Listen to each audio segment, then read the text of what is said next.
नमस्कार, आप देख रहे हैं एएन न्यूज। आपके साथ मैं हूं पूजा परमार। अपने उत्तराखंड में खबरों की शुरुआत करते हैं। मुख्यमंत्री पुष्कर सिंह धामी काशीपुर दौरे पर पहुंचे। मुख्यमंत्री धामी ने काशीपुर के राजकीय विद्यालय में किए गए आधुनिकीकरण और साथ ही नवीनीकरण कार्यों का लोकार्पण किया और इसके बाद 2 बजे prime life care super speciality अस्पताल का भी उद्घाटन किया। आप सभी को बधाई देता हूँ कि शानदार काम यहाँ पर हुआ है और निश्चित रूप से इन विद्यालयों में किस प्रकार से काम हुआ है, लेकिन छोटी छोटी चीजों का ध्यान रखा गया है। किस प्रकार से यहाँ पर बेंच बनाई गई है, किस प्रकार से पेंटिंग की गई है, हर तरीके से पूरी दीवारों की साज सज्जा की गई है। आगे आने वाले समय में ये मॉडल के रूप में यहाँ पर ये काम करेगा और मैं और भी सभी लोगों से सरकार की भी अपनी सीमा होती है और सरकार भी आपकी होती है। सरकार कोई अलग नहीं है, आप लोग काम करते हैं वही सरकार आगे बढ़ाती है और मैं आपको विश्वास दिलाता हूँ कि सरकार आपकी सरकार है और इस बार फिर से भाजपा की सरकार बनेगी।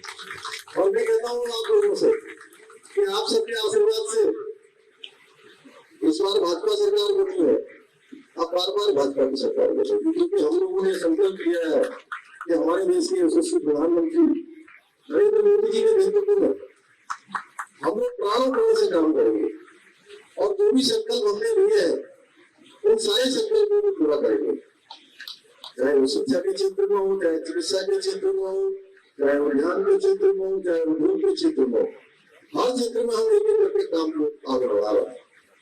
मैं आपको बताऊं कि हमने चुनाव से पहले एक संकल्प लिया था आप सबके सामने कि हम नई सरकार के शपथ ग्रहण होते ही उत्तराखंड के अंदर सभी लोगों को, चाहे वो किसी धर्म का हो, किसी मजहब का हो, किसी संप्रदाय का हो, सबके लिए हम एक समान कानून लाएंगे, समान नागरिक संहिता उत्तराखंड के अंदर हम लागू करेंगे।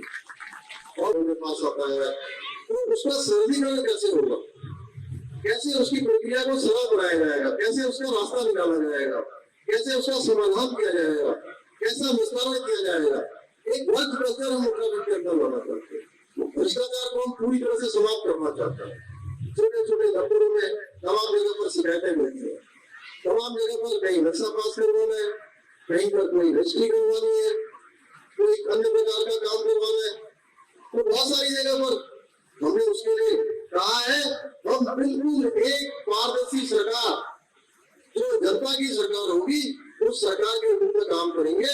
उसके लिए हमने 1064 एक नंबर जारी किया है, उत्तराखंड नंबर बनाया है, विजिलेंस का नंबर है 1064 और उसके लॉन्च होते ही अभी तक 2-3 जगह पर इस पर कार्रवाई भी हो गई और बड़ी कार्रवाई हम कर रहे हैं।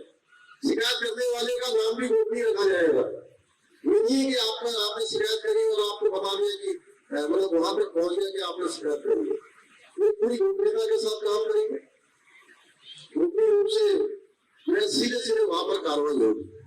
तो इसलिए मैंने सभी को कहा है कि कहीं पर भी किसी कांग्रेस विधानमंडल दल के नेता चुने गए यशपाल आर्य ने सोमवार को विधानसभा में विधिवत रूप से नेता प्रतिपक्ष के रूप में पदभार ग्रहण किया।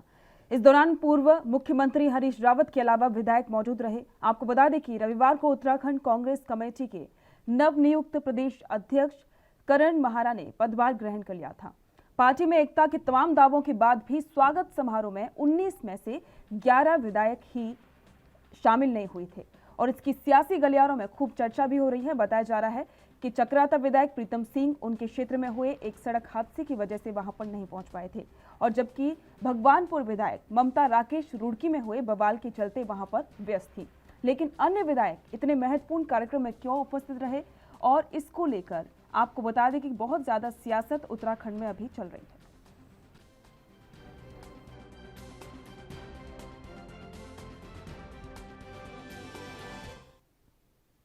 नेता प्रतिपक्ष यशपाल आर्य ने केंद्रीय नेतृत्व का बड़ी जिम्मेदारी के लिए आभार व्यक्त किया और साथ ही उन्होंने कहा कि कांग्रेस जनता के मुद्दों को सड़क से लेकर सदन तक घेरने का काम करेगी और एक मजबूत विपक्ष की भूमिका निभाएगी।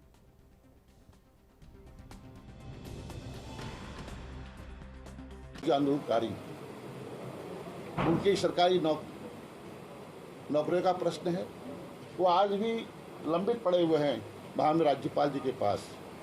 हम चाहते हैं कि वो सदन में उस पर चर्चा हो और कई विधायी कार्य में जो आज लंबित हैं हम उनको उठाएंगे। और यह भी कहना चाहता हूं मैं कि अगर सरकार ने अनदेखी की राज्य की। उत्तराखंड के बाजपुर में कैबिनेट मंत्री गणेश जोशी के पहले दौरे पर पार्टी कार्यकर्ताओं ने कैबिनेट मंत्री का जोरदार स्वागत किया और इस दौरान उन्होंने प्रदेश सरकार द्वारा लगातार विकास कार्य कराए जाने की बात कही। आपको बता दें कि उत्तराखंड सरकार में नवनियुक्त कैबिनेट मंत्री गणेश जोशी ने जनसभा को संबोधित करते हुए कहा कि प्रदेश की बीजेपी सरकार लगातार किसानों और सैनिकों के कल्याण के लिए योजनाएं चला रही है, जिससे कि सैनिक और किसान के साथ साथ प्रदेश के अन्य लोग भी खुशहाल हो सकेंगे। और साथ ही इस दौरान उन्होंने ये भी कहा कि बाजपुर में जितने भी विकास कार्य कराए जाएंगे वो बीजेपी प्रदेश प्रवक्ता राजेश कुमार के नेतृत्व में होंगे।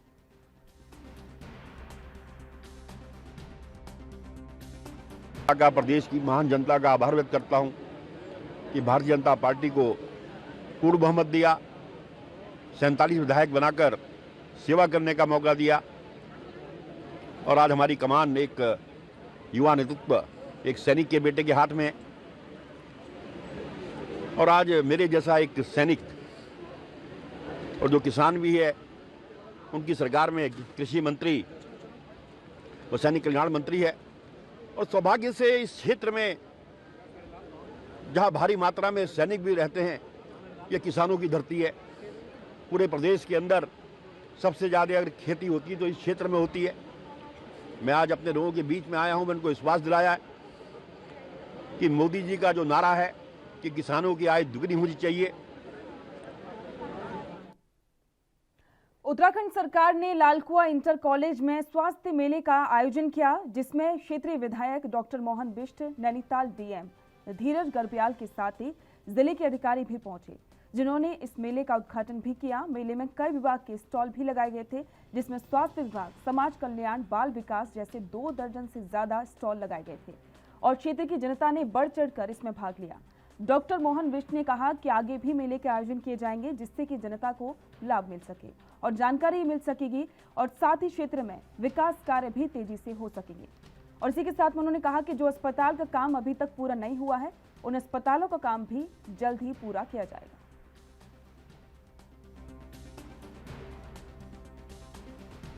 टीवी से लेके सभी जो जितने भी अपने जो जन कल्याणकारी, लोक कल्याणकारी विभाग है, उन सबके द्वारा स्टॉल लगाए गए हैं और पूरे प्रदेश में ये स्वास्थ्य मेले आज से आयोजित हो गए हैं। और मैं समझता हूँ कि क्षेत्रीय जनता का तो इससे निश्चित रूप से लाभ होगा। अभी मैंने देखा कि वहाँ पे जो है विकलांग और जो सर्टिफिकेट वगैरह बनते हैं उसका स्टॉल भी लगा हुआ है, लेकिन थोड़ा सा व्यापक प्रचार प्रसार न होने की वजह से मुझे लगता है कि लोग उतने लाभान्वित नहीं हो पाएंगे। हालांकि हमें जब से जानकारी हुई है, मैं तो लगातार क्षेत्र में मैंने सभी जगह बोला है, मगर मुझे लगता है कि प्रॉपर जो है विभागों के द्वारा जो है प्रॉपर सूचना न दिए जाने की वजह से संख्या कम लगती है, तो लाभार्थी काफ़ी होते हैं। सर, आपके विधानसभा में अस्पतालों की सबसे बड़ी दिक्कत है 30 बेड का आयुर्वेद चिकित्सालय था, वहाँ के डॉक्टर भी वापस चले गए हैं, उनके अटैचमेंट खत्म कर दिया है। आपका 30 बेड वाला आपने देखिए, उसमें वहाँ पर जो एक सेवक थे उनका अटैचमेंट था काफ़ी समय से, क्योंकि वहाँ पर कोई नहीं थे। तो अभी उनका क्योंकि पूरे प्रदेश में अटैचमेंट खत्म हुए तो ऑटोमेटिकली उनका भी उसी कैटेगरी में आ गया है। लेकिन हम लोग उसके लिए प्रयास कर रहे हैं कि लोगों को वहाँ पर सुविधा मिले। और आयुष वाले में तो मैं कहना चाहूँगा कि उसमें तो नया अस्पताल और उसकी सरकारी उसके लिए जो है जो स्टाफ क्वार्टर्स भी वगैरह भी बन रहे हैं। और 30 बेड वाले में भी बहुत तेज़ी से काम चल रहा है। मैंने लक्ष्य दिया हुआ है कि हर हाल में मई प्रथम सप्ताह तक इसको जो है जो निर्माण एजेंसी है उसने इसको स्वास्थ्य विभाग को ट्रांसफ़र करना है मई फर्स्ट वीक में। तो उसके बाद फिर वो लोग स्थापना सुविधाएँ जो जुटाएंगे। हम समझते हैं कि मई आखिर में या जून की शुरुआत में हम इसे शुरू करने की स्थिति में रहेंगे। अमृत महोत्सव इस कार्यक्रम के अंतर्गत ब्लॉक स्तरीय स्वास्थ्य मेलों का आयोजन होना हमारे पूरे जनपद में, तो वैसे पूरे प्रदेश में हो रहा है। तो आज हमारी शुरुआत लालकुआ विधानसभा से हुई है। तो इसमें स्वास्थ्य मेले के अंतर्गत जो हम लोग को दिशा निर्देश मिले हैं कि उसमें प्रत्येक व्यक्ति जिसके पास आधार कार्ड हो उसका एक यूनिक हेल्थ कार्ड बनेगा और ये प्रोसेस लगातार चलता रहेगा। ऐसा नहीं कि केवल आज ही के कार्यक्रम के लिए ये व्यवस्था लागू रहेगी। इसके पीछे ये मंशा ये है कि प्रदेश में जितने भी लोग हैं हमारे, जितने भी निवासी हैं हमारे सिटीजन्स हैं, उन सब का एक हेल्थ कार्ड बनेगा। एक डिजिटाइजेशन की ओर हम लोग जा रहे हैं। इसका मतलब ये हुआ कि जब हेल्थ कार्ड बनेगा तो किसी व्यक्ति का फ्यूचर बहुत बहुत धन्यवाद हॉस्पिटल आज के मुख्य अतिथि परम श्रद्धेय आदरणीय डॉक्टर मोहन सिंह मिश्र जी, आपका हार्दिक स्वागत अभिनंदन करते हैं। एक व्यक्ति को कौन कौन सी बीमारियां हैं और इसके साथ साथ जितने भी हमारे लोग यहाँ पे आ रहे हैं उनका एक तो वैक्सीनेशन का कार्यक्रम हम लोग कर रहे हैं, आधार कार्ड हम लोग का बना रहे हैं और वैक्सीनेशन में खासकर जो बूस्टर डोज जिन लोगों को लगना है उसमें हम लोग ध्यान दे रहे हैं, क्योंकि आप देख रहे हैं कि दिल्ली में अब कोविड के मामले बढ़ते जा रहे हैं, तो हम लोग को भी अब प्रिकॉशन लेने की ज़रूरत है। और इसके अलावा जो हमारे जनपद में जितने भी विभाग हैं उनको सारे विभागों का स्टॉल हम लोगों ने लगाया है, उस विभाग के बारे में वो लोग जानकारी दे रहे हैं और किसी को किसी योजना का लाभ नहीं मिल पाया और किसी कारण ऑफिस में अपने फॉर्मेलिटीज पूरी नहीं कर पाया तो उसको हम लोग यहाँ पर सर ट्रेनिंग ग्राउंड में कल देर रात आग लगी थी और काफी। पौड़ी जिले में आजादी के अमृत महोत्सव के तहत स्वास्थ्य मेले का आयोजन किया गया। स्वास्थ्य मेले का शुभारंभ पौड़ी विधायक राजकुमार पौड़ी ने किया। विधायक ने स्वास्थ्य विभाग के सभी स्टॉलों का निरीक्षण भी किया और साथ ही विधायक ने स्वास्थ्य विभाग की फिटनेस गाइड पुस्तक का भी विमोचन किया। कार्यक्रम को संबोधित करते हुए विधायक राजकुमार पौड़ी ने कहा कि केंद्र सरकार की ओर से आजादी की 75वीं वर्षगांठ मनाई जा रही है और सभी ब्लॉकों में स्वास्थ्य मेलों का आयोजन किया जा रहा है, जिसमें लोगों को निःशुल्क स्वास्थ्य सुविधाओं का लाभ भी दिया जा रहा है। उन्होंने कहा कि शीघ्र ही पौड़ी विधानसभा क्षेत्र में न्याय पंचायत स्तर पर इस प्रकार के स्वास्थ्य शिविरों का आयोजन किया जाएगा और इसके लिए जिला प्रशासन से वार्ता करके कार्य योजना भी तैयार की जा रही है। इस दौरान जिलाधिकारी विजय कुमार जोगदंडे ने कहा कि मुख्य चिकित्सा अधिकारी पौड़ी प्रवीण कुमार ने भी इस मौके पर उन्होंने ये कहा कि मेले का मकसद है कि ग्रामीण इलाकों तक स्वास्थ्य सुविधा उपलब्ध कराई जाए और इसके मद्देनजर सभी विकास खंडों के सामुदायिक स्वास्थ्य केंद्र और स्वास्थ्य केंद्रों में इस मेले का आयोजन किया जाना है। संचालित किया जाएगा जो ये इस समय जो है अमृत महोत्सव के अवसर पर यहाँ पर जो शिविर आयोजित किया गया है, इसमें मंशा साफ है कि सरकार की जो योजनाएं हैं, स्वास्थ्य संबंधी योजनाएं हैं, आम जनमानस तक उसकी जानकारी हो, इसलिए इस तरह के शिविर आयोजित किए गए हैं। और जिले में सीएमओ के माध्यम से तीनों ब्लॉकों में सभी ब्लॉकों में जो है इस तरह के आयोजन किए जा रहे हैं। आज मुझे इसके बाद दिल्ली चौरी कोट ब्लॉक में और घंजाल में जाना है, जो मेरी विधानसभा के अंतर्गत सर। तारीख से 22 तारीख के बीच में सभी जनपद स्तरीय सामुदायिक स्वास्थ्य केंद्र और जो ब्लॉक स्तरीय केंद्र होंगे वहाँ पर स्वास्थ्य मेला का आयोजन किया जा रहा है। स्वास्थ्य मेले में सभी बीमारियों का इलाज का जांच किया जाएगा, साथ में आंखों का जांच हो सकती है, शुगर बीपी की जांच हो सकती है और साथ में अन्य जो स्पेशलिस्ट होंगे वो भी इस ब्लॉक स्तरीय स्वास्थ्य मेले में उपस्थित रहेंगे और संबंधित जो हमारे क्षेत्र के विधायकगण हैं, मंत्रीगण हैं, इनकी उपस्थिति में इसका शुभारंभ भी किया जा रहा है। मैं उम्मीद करता हूं कि समस्त आम नागरिक इन स्वास्थ्य मेले में आकर अपनी स्वास्थ्य संबंधी समस्या का समाधान करने के लिए आगे आएंगे और हमारे चिकित्सक भी उनका सही तरीके से समाधान करते हुए उनको मदद करने का प्रयास करेंगे। मैं तो पहले जिन लोगों के द्वारा ये स्वास्थ्य शिविर का जो आयोजन किया गया उसको उनको पहले बहुत बहुत बधाइयाँ देती हूँ और सबसे पहले बधाइयाँ उन कर्मचारियों को मैं बधाई देती हूँ जो इसमें सहयोग प्रदान कर रहे हैं। तमाम विभाग को मैं बधाइयाँ देती हूँ और सभी लोग इनसे लाभान्वित हो रहे हैं। अपना हर अलग अलग यहाँ पे जो शिविर लगे हुए हैं, अलग अलग जो अपना स्वास्थ्य अधिकार है, आयुर्वेदिक का भी लगा हुआ है, होम्योपैथिक का लगा हुआ है, एलोपैथिक, सभी डॉक्टर यहाँ पे तमाम मतलब एक करके।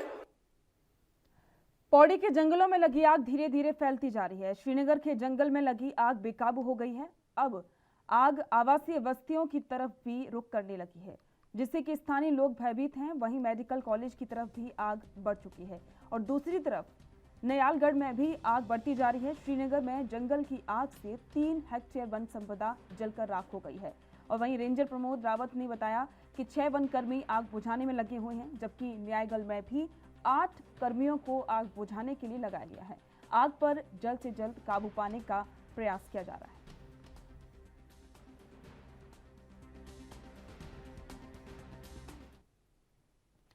प्रदेश की सबसे पुरानी नगर पालिका अल्मोड़ा में सुमार पालिका, जिसकी स्थापना 1864 में की गई थी, लेकिन पिछले दशकों से शहर की जल निकासी भीषण समस्या से जूझ रही है। अल्मोड़ा नगर पालिका में वर्तमान में 13 वार्ड आच्छादित हैं और करीब 45,000 की आबादी के इस शहर में जल निकासी के 34 नाले ब्रिटिश काल में बनाए गए थे, लेकिन राज्य बनने के 20 साल बाद भी अल्मोड़ा शहर की ड्रेनेज समस्या से आम जनता जूझ रही है। लेकिन वर्तमान जिला प्रशासन ने शहर की समस्या के समाधान के लिए कवायद शुरू कर दी है, जिसको लेकर जिलाधिकारी वंदना सिंह ने सिंचाई विभाग की बैठक की और इसी के साथ में नगर पालिका सहित जीवी पंथ पर्यावरण संस्थान के साथ भी बैठक की और वहीं परियोजना का खाका तैयार करने के भी निर्देश दिए और इसकी डीपीआर शासन को भेजी जाएगी और शीघ्र ही अल्मोड़ा शहर को इस समस्या से निदान किया जाएगा। जिला मुख्यालय के अंतर्गत ड्रेनेज प्लान को लेकर एक समिति का गठन किया गया था, जिसकी फर्स्ट मीटिंग की जा चुकी थी। उसके बाद 2 वार्ड का जो डिटेल सर्वे करते हुए पायलट प्रोजेक्ट के रूप में प्लान तैयार कर लिया गया है इरिगेशन डिपार्टमेंट के द्वारा। उसी में आज सेकेंड मीटिंग की गई थी, जिसमें अल्मोड़ा नगरीय क्षेत्र के जो पुराने 34 नाले हैं उनके जीर्णोद्धार के लिए डीपीआर बनाने के निर्देश सिंचाई विभाग को दिए गए। वक्त हो गया ब्रेक का, जल्द लौटेंगे।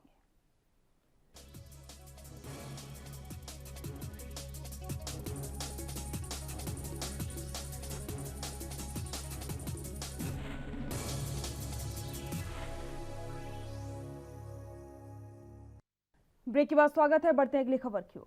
हनुमान जयंती के दिन देश की राजधानी नई दिल्ली में ही नहीं बल्कि उत्तराखंड के रुड़की में भी शोभा यात्रा के दौरान पथराव के बाद हिंसा भड़क उठी थी। भगवानपुर इलाके में हुई बवाल में मंडावर चौकी प्रभारी समेत कुल 10 लोग घायल हुए हैं। उपद्रवियों ने कई गाड़ियों में तोड़फोड़ की और 2 को आग के हवाले भी कर दिया। सूचना मिलते ही भगवानपुर पुलिस तुरंत मौके पर पहुंची। दोनों पक्षों में तनाव की स्थिति बनी हुई है। इस घटना के बाद पूरे प्रदेश में हाई अलर्ट जारी किया गया है। हरिद्वार के वरिष्ठ पुलिस अधीक्षक योगेंद्र सिंह रावत का कहना है कि स्थिति फिलहाल नियंत्रण में है। मामले की जांच पड़ताल की जा रही है। जिले के कई थानों की पुलिस फोर्स और पीएससी गांव में तैनात कर दी गई है। इसमें जो प्रथम सूचना रिपोर्ट दर्ज हुई थी उसके अनुसार और आई जो एविडेंस है उसके हिसाब से अब तक इसमें 11 लोगों की इसमें गिरफ्तारी हो चुकी है। पुलिस बल लगातार गांव में तैनात है। गांव के जो मौजूद लोग हैं उनसे जो अधिकारी हैं वो लगातार उनके संपर्क में हैं और इस बीच उनकी मीटिंग्स भी की गई हैं। आसपास के क्षेत्रों में भी सांप्रदायिक सौहार्द बनाए रखने के लिए मीटिंग्स बातचीत वगैरह की जा रही हैं और क्षेत्र में पुलिस बल की पर्याप्त तैनाती की गई है। सर, किस तरह आइडेंटिफाई किए गए लोगों को अभी तक जिन्होंने नाम जिनके सामने है? ये विवेचना में जिनके नाम सामने आए हैं और जिनके खिलाफ नामजद रिपोर्ट हुई है उस तरह के लोग। सर, अभी किस तरह का माहौल है सर क्षेत्र में? क्षेत्र में अब शांतिपूर्ण माहौल है। कल गांव में जो गतिविधियां थी वो बिल्कुल नॉर्मल रूप से चलती रही थी। निश्चित रूप से इस घटना के कारण कहीं ना कहीं एक हल्का सा टेंशन तो रहता है, लेकिन अब वो ऑलमोस्ट रिलीज हो गया है। आपके द्वारा भी सर लगातार नजर बनाई गई, इंजेक्शन भी किया गया सर, तो सर किस तरह से ध्यान रखा जा रहा है सर ताकि इस तरह की घटना ना हो? मेरे द्वारा भी लगातार क्षेत्र में भ्रमण किया जा रहा है। मैं कल भी पूरे दिन भर उस क्षेत्र में रहा था। हमारे जो रेंज के डीआईजी साहब हैं वो भी उस क्षेत्र में आए थे और लगातार हम मॉनिटरिंग कर रहे हैं कि उत्तराखंड के ऋषिकेश से यूक्रेन में पढ़ने गई एमबीबीएस की छात्रा आरुषि काला की वतन वापसी हो चुकी है। आपको बता दें कि रूस और यूक्रेन के बीच चल रहे युद्ध के दौरान हजारों भारतीय बच्चों को केंद्र सरकार की ओर से वापस लाया गया था। वहीं ऋषिकेश की बेटी आरुषि काला ने किसी तरह यूक्रेन तो छोड़ दिया था। इसके बाद मॉस्को में वतन वापसी के लिए काफी दिक्कतों का सामना करना पड़ा। सरकार की ओर से मदद नहीं मिलने पर ऋषिकेश के पूर्व नगर पालिका अध्यक्ष दीप शर्मा और उनके मित्रों के आर्थिक सहयोग करके आरुषि को किसी तरह से भारत पहुंचाया गया और साथ ही ऋषिकेश पहुंचने पर उनके सम्मान में आयोजित कार्यक्रम के दौरान जयराम आश्रम के परम अध्यक्ष ब्रह्मस्वरूप ब्रह्मचारी ने आरुषि को भविष्य में हर संभव मदद का भरोसा दिया है और साथ ही बता दें कि कार्यक्रम के दौरान सहयोग करने वाले शहर के व्यापारियों को भी सम्मानित किया गया।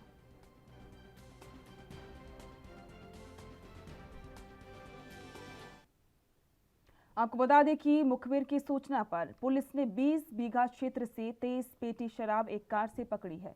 मौके पर पुलिस ने 2 तस्करों को भी दबोचा है, जबकि एक तस्कर मौके से फरार हो गया, जिसकी तलाश अभी पुलिस कर रही है। आईडीपीएल चौकी प्रभारी नवीन डंगवाल ने बताया कि पकड़ी गई शराब की कीमत लगभग 1,65,000 रुपए है। आरोपियों के खिलाफ पहले भी शराब तस्करी के मुकदमे दर्ज हैं। आरोपी के खिलाफ फिर से पुलिस ने एक और शराब तस्करी का मुकदमा दर्ज किया है। आरोपियों की पहचान अनुज कुमार गर्ग और अमित कोठारी के रूप में हुई है। आरोपी देहरादून से ऋषिकेश में शराब सप्लाई करने के लिए लाए हुए थे और पुलिस ने तस्करी में प्रयुक्त कार भी कब्जे में लेकर सीज की है।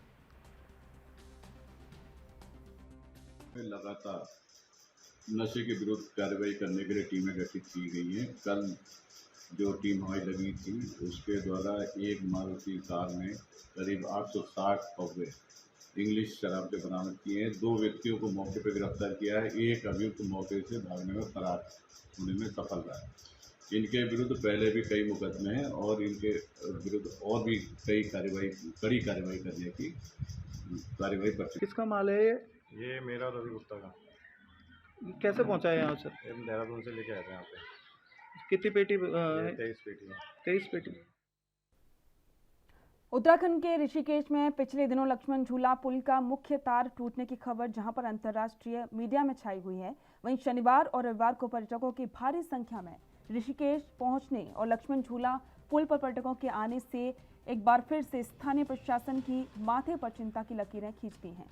इसके बाद पौड़ी जिला प्रशासन और टिहरी जिला प्रशासन ने संज्ञान लेते हुए देर रात को पुलिस की मौजूदगी में लक्ष्मण झूला पुल को आवागमन के लिए बंद कर दिया गया है।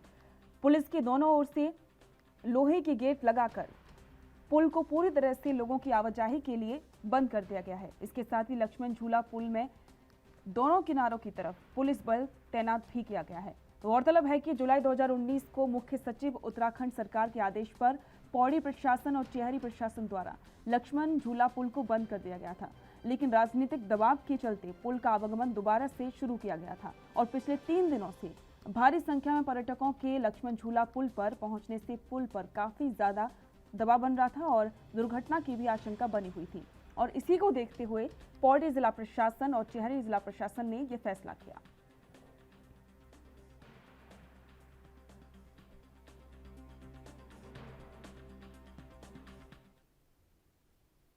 ऊधम सिंह नगर जनपद के सीमांत क्षेत्र खटीमा के जंगलों में वन विभाग की लाख कोशिशों के बावजूद भी लकड़ी तस्करी लगातार जारी है।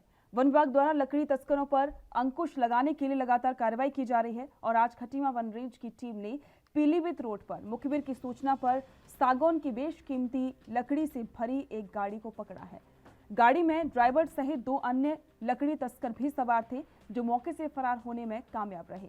खटीमा वन रेंज के आपको बता दें कि वन क्षेत्राधिकारी राजेंद्र मंडराल ने बताया कि मुखबिर से उन्हें सूचना थी कि यूपी के बहेड़ी क्षेत्र की एक गाड़ी खटीमा के क्षेत्र के जंगलों से बेशकीमती सागवान की लकड़ी चोरी करने जा रही है और जिसकी सूचना पर एक टीम गठित की गई थी और कार्रवाई करते हुए बेशकीमती सागवान की लकड़ी से भरी एक पिकअप गाड़ी को पुलिस ने पकड़ा है।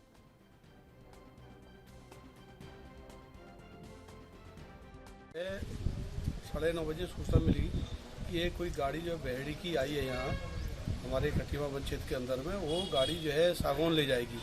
तो मेरे द्वारा मुझे जो है मुखबिर द्वारा जो है रात करीब 10:15 बजे सूचना दी गई कि गाड़ी वो भर करके खटीमा की तरफ आ रही है, जो कि बहेड़ी की तरफ को जाएगी। तो मेरे द्वारा तुरंत स्टाफ को तैयार कर मेरे द्वारा खुद ही जो है इस गाड़ी की जो है रेकी करेगी। रेकी के दौरान जो है मैंने इस गाड़ी को जो है आपके खटीमा और मझोला जो पीलीभीत मार्ग है उस मार्ग में मैंने इसको पकड़ा। मौके पे 3 अपराधी थे जो गाड़ी को तुरंत जो है खड़ी करके मौके से फरार हो गए। ये लकड़ी उन्होंने ऐसा अभी जांच की जा रही है। मैंने अपने स्टाफ के द्वारा जो है उसको भेजा गया कि लकड़ी कहाँ कटी है। अब ऐसा ये लगाया जा रहा है कि हो सकता है कि हमारे यहाँ वन निगम का खटान चल रहा, वन निगम का भी हो सकता है ये जो प्रकाश साबुन प्रकाश बरामद हुआ है, तो इसकी जो जाँच के उपरांत ही पता चलेगा। कोरोना काल के 2 साल के बाद बाजार दोबारा से गुलजार होने लग गए हैं। त्योहारों पर बाजारों में फिर से रौनक दिखाई दे रही है और पिछले 2 सालों से मंदी की मार झेल रहे बाजारों में ग्राहकों की भीड़ से एक बार फिर से व्यापारियों के चेहरे खिले हुए हैं। त्योहारों के सीजन पर बाजारों में खरीदारों की भीड़ बढ़ी हुई है और पिछले 2 सालों से कोरोना की मार झेल रहे व्यापारियों का कारोबार पूरी तरह से ठप हो गया था। कोरोना काल समाप्त हुआ तो लोगों की जीविका भी पटरी पर लौट आई है। कोरोना के चलते सभी व्यापार पूरी तरह से ठप हो गए थे। शादी समारोह से लेकर सभी त्योहार फीके नजर आए थे, लेकिन इस बार फिर से बाजारों में रौनक बढ़ने लगी है और ईद के त्योहार पर अधिकतर दुकानों पर अब खरीदारों की भीड़ भी जमाना होना शुरू हो चुकी है। बाजारों में बढ़ती भीड़ से व्यापारियों में खुशी है, तो वहीं खरीदारी की बढ़ती महंगाई के कारण महंगी चीजों से खरीदार परहेज कर रहे हैं। व्यापारियों ने बताया कि त्योहारों और शादी के सीजन शुरू हो चुके हैं। बाजारों में कोरोना काल के बाद फिर से रौनक दिखाई देने लगी है और बढ़ती भीड़ से इस बार पिछले 2 सालों से घाटा झेल रहे व्यापारियों की कुछ भरपाई जरूर हो सकती है। इस बार जो है थोड़ी सी रौनक मार्केट में लौटी है, क्योंकि पिछले 2 साल से लगातार कोरोना की वजह से मार्केट बिल्कुल डाउन पड़ी थी। मार्केट खुली नहीं थी, ना ईद हो पाई थी, ना ही लोग खरीदारी के लिए निकले थे। हम लोगों ने भी पिछली बार में काफ़ी मार्केट से मतलब कर्ज लेके माल भरा था, लेकिन वो सारा माल बिल्कुल ऐसे ही डंप हो गया। लेकिन इस बार जो है सारी चीज़ खुल चुकी है, तो लोगों में एक खरीदारी के प्रति उत्साह है और इसी उसमें अब खरीदारी मार्केट की बढ़ चुकी है। लगातार भीड़ भी हो रही है दुकानों पे, तो कहीं ना कहीं दुकानदारों के चेहरे खिले हैं ताकि वो अपने पिछले नुकसान की पूर्ति इस बार कर सकें। 2 साल तो हमारे बहुत बेकार गए व्यापारियों के। ईद के दोनों सीजन खराब हुए और इस बार थोड़ा राहत है, कुछ ग्राहक निकले हैं, लेकिन जो मूवमेंट होना चाहिए वो अभी मार्केट में दिखाई नहीं दिया। या तो कुछ लोगों को या तो ज़्यादा छके हुए हैं, या कुछ मजबूरी है, या उनको पास पैसा कम है, कुछ ना कुछ तो कारण है जो अभी तक रौनक पूरी दिखाई नहीं दी। लेकिन और इसी के साथ में अपने उत्तराखंड में फिलहाल इतना ही। देश दुनिया की तमाम खबरों को जानने के लिए देखते रहिए ANB न्यूज़। नमस्कार।